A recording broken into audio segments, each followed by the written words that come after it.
एक महत्वपूर्ण समाधान ये है कि जैसे शहर में ये नियम होते हैं कि शहरी जमीन को कैसे मैनेज किया जाए, कैसे इमारतें बनाई जाएं, उसी तरह एक ऐसा कानून होना चाहिए जो किसानों को आर्थिक प्रोत्साहन देने पर आधारित हो। यानी कि अगर आपके पास एक जमीन है, खेती की जमीन है, तो उसमें कम से कम स्तर का जैविक पदार्थ होना ही चाहिए। 3% को कम से कम स्तर माना जाता है। अगर ये मौजूद न हो तो सूक्ष्म जीव जिंदा नहीं रह पाएंगे।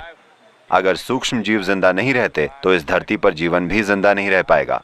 तो हमें कानूनों की जरूरत है, लेकिन आप सजा देने वाले कानून नहीं बना सकते। ये कानून किसानों को आर्थिक प्रोत्साहन देने पर आधारित होने चाहिए। जो किसान अपने खेतों में जैविक सामग्री को 3% तक बढ़ाते हैं, उन्हें पर्याप्त आर्थिक प्रोत्साहन दिए जाने चाहिए। और फिर इंडस्ट्री और बिजनेस एक कार्बन क्रेडिट सिस्टम पर काम कर सकते हैं, जो आर्थिक प्रोत्साहन का दूसरा स्तर होगा। आर्थिक प्रोत्साहन का तीसरा स्तर ये होगा कि अगर भोजन को समृद्ध जैविक सामग्री वाली मिट्टी में उगाया गया है तो उसे एक ज्यादा ऊंचे स्तर का बाजार मिलेगा।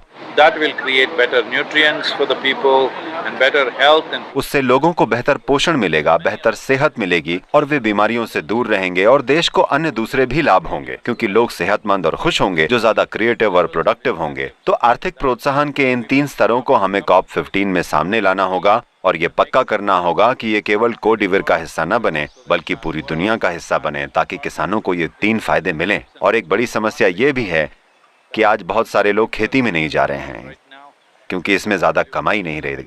ये महत्वपूर्ण है कि किसान भी कम से कम उतना तो कमाए जितना एक डॉक्टर, इंजीनियर, वकील या कोई और कमाता है, वरना सभी लोग शहरों में चले जाएंगे, कोई भी खेतों पर काम नहीं करेगा। बहुत बहुत महत्वपूर्ण है कि लोग जमीन पर रहें, क्योंकि जमीन ही हमारे जीवन का आधार है।